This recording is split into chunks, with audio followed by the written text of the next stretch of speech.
Estimados maestrantes, les doy la más cordial bienvenida a lo que es nuestra tercera unidad de Seminario de Desarrollo de Habilidades Directivas. Sean bienvenidos a esta tercera unidad en la que estaremos abordando lo que es la comunicación. En esta cápsula estaremos hablando de los roles, el proceso y las barreras de la comunicación, así como hacia el final de nuestra cápsula hablaremos de lo que es saber escuchar. Bueno, pues sin más preámbulo, vamos con lo que es la comunicación y su importancia. Recordemos entonces que la comunicación es el proceso mediante el cual las personas transmiten sus ideas, sus emociones y la información con la finalidad de influir, de comprender o de conectar con otras personas. Esta es una habilidad esencial en todos los ámbitos de la vida, desde el trabajo hasta las relaciones personales. Y bueno, ¿por qué es importante? Porque se encarga de fomentar propiamente lo que es la colaboración y el entendimiento entre las personas. Además, permite resolver una serie de conflictos y tomar decisiones efectivas. Por lo tanto, la podemos considerar fundamental para el liderazgo, para la educación y sobre todo para el crecimiento personal.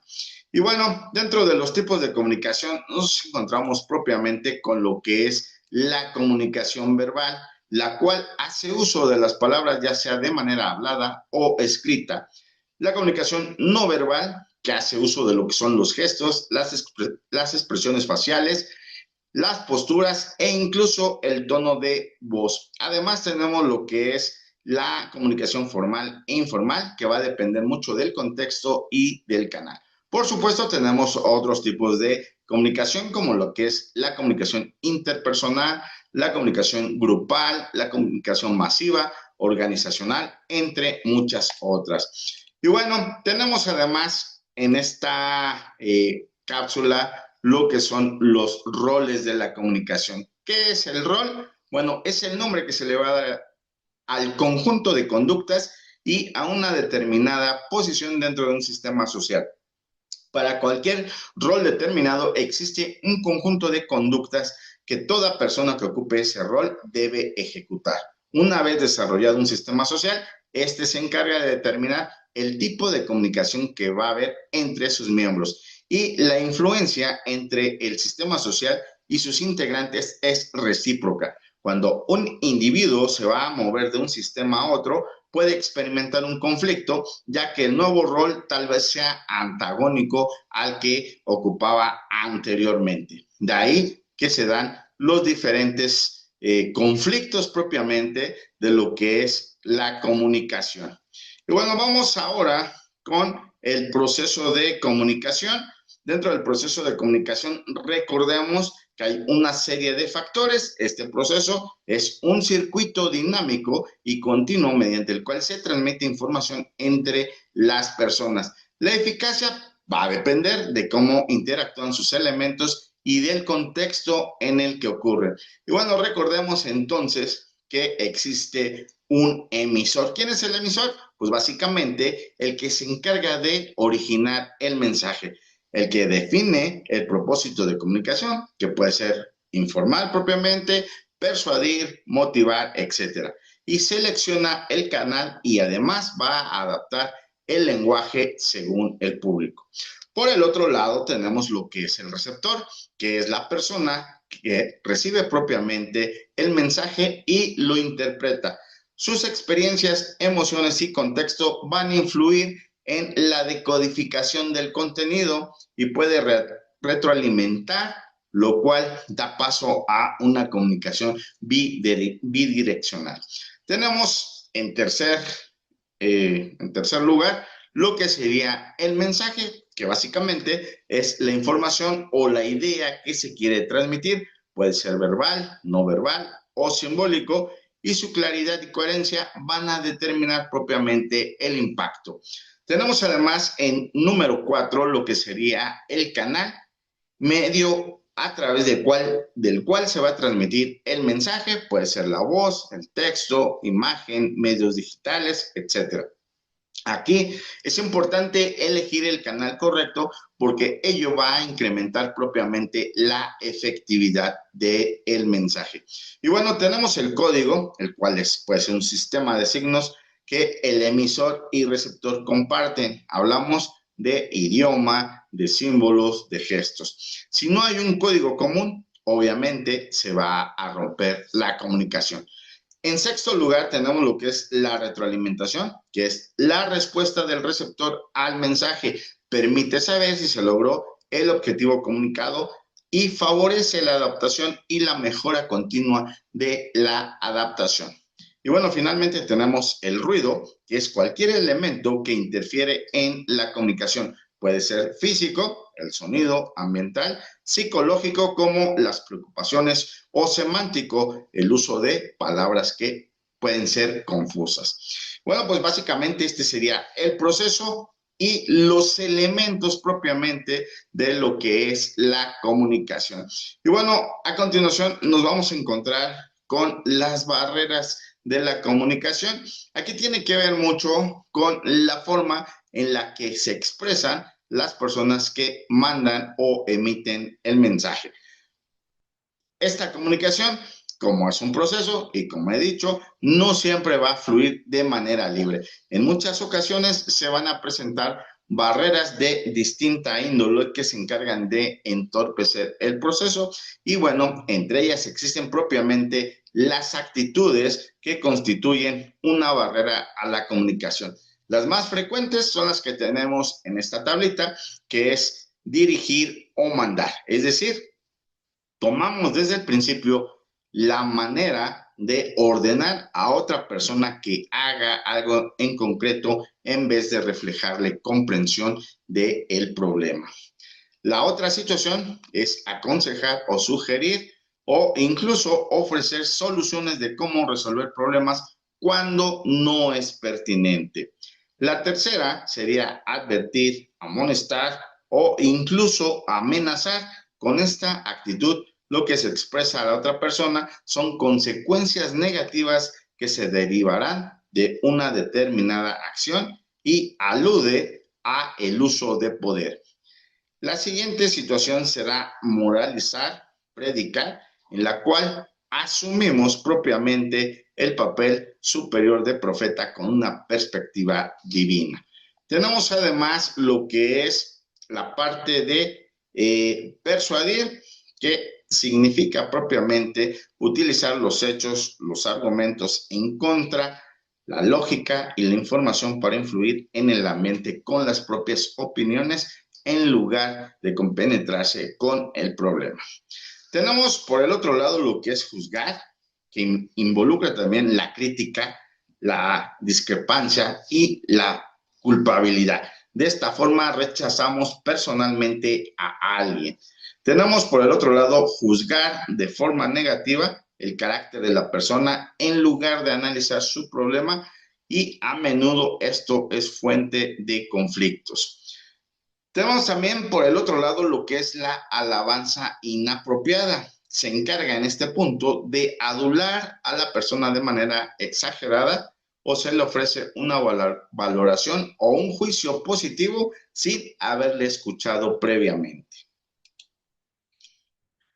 Y bueno, pues no menos importantes son las siguientes, en las cuales propiamente se habla de un insulto que puede ser aún no con palabras antisonantes, sino que se trata propiamente de ridiculizar o avergonzar a esa persona, que haciendo que se sienta como alguien incapaz y a menudo como un vulgar estereotipo. Tenemos la situación de centrarnos en la persona y no en el problema. En esta situación se desempeña el papel de psiquiatra que explica a los otros cuáles son las motivaciones o que analiza por qué hablan o actúan de determinada manera.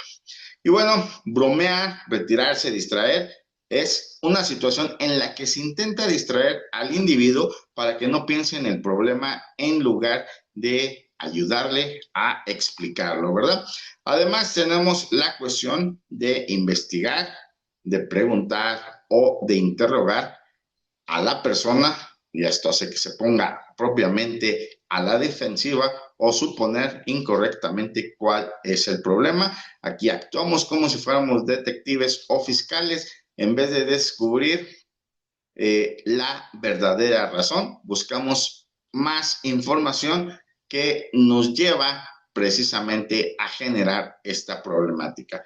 Y finalmente, favorecer o condescender. Se trata de hacer que la otra persona se sienta mejor y que olvide por la razón por la cual se encuentra molesta. Esto implica básicamente negar la fuerza de sus sentimientos actuando como si fuéramos unos magos, ¿verdad? Bueno, pues básicamente estas son las actitudes que se toman y que obviamente son barreras propiamente a lo que son la comunicación. Y bueno, además de las actitudes anteriormente mencionadas, existen otras barreras a la comunicación efectiva, tales como lo que es la filtración, la percepción selectiva, las emociones, el lenguaje y la cultura nacional. La parte de la filtración, pues básicamente es una manipulación que es deliberada de la información para hacerla parecer más favorable ante el receptor.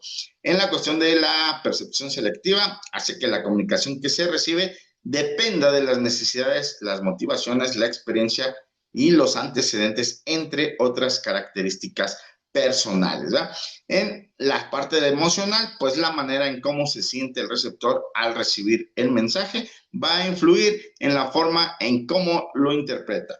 En la cuestión del lenguaje, estamos hablando que las palabras tienen significados diferentes para personas distintas. Hablamos en este caso de lo que es la edad, la educación, los antecedentes culturales, que van a ser variables y que van a cambiar propiamente los conceptos y las definiciones que se le da a cada palabra. Y finalmente, la cultura nacional, la comunicación interpersonal, no se conduce de la misma manera en todo el mundo. Hay países donde se le da mayor importancia a ciertos protocolos, otros donde el individualismo o el colectivismo exigen un uso diferente de formas de comunicación. Y bueno, pues finalmente, para ir cerrando esta cápsula, es importante todo lo mencionado anterior, a todo lo mencionado anteriormente, pues es saber escuchar. Saber escuchar es mucho más que oír y se trata básicamente de escuchar activamente, ¿verdad? De comprender realmente lo que el otro trata de comunicarnos, interpretando tanto lo verbal como lo no verbal. Y bueno, esta es la clave en el liderazgo, la enseñanza y el desarrollo de relaciones auténticas, ¿verdad? Y bueno, ¿cuáles serían esas características que debemos seguir para saber escuchar?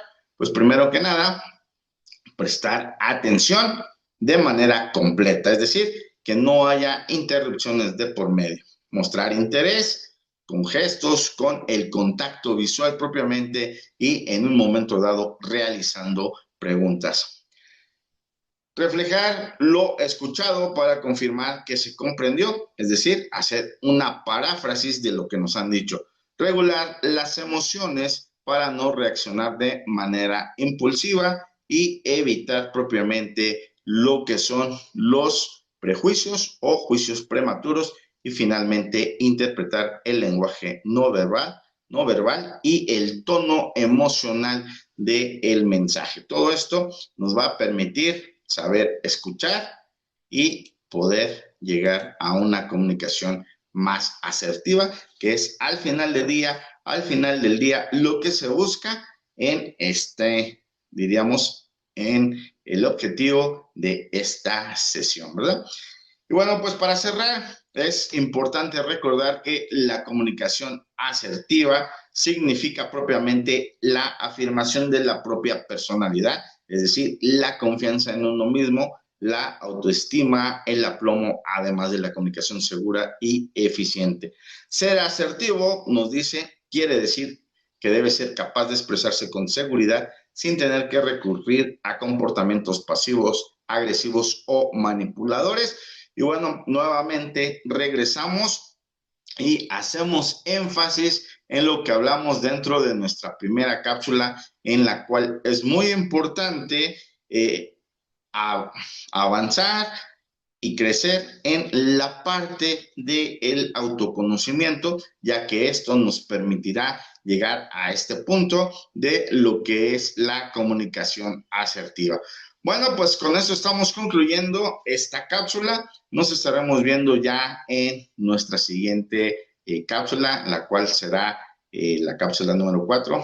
Hablaremos propiamente del material que corresponde a nuestra última unidad, con la cual estaremos cerrando el material digital.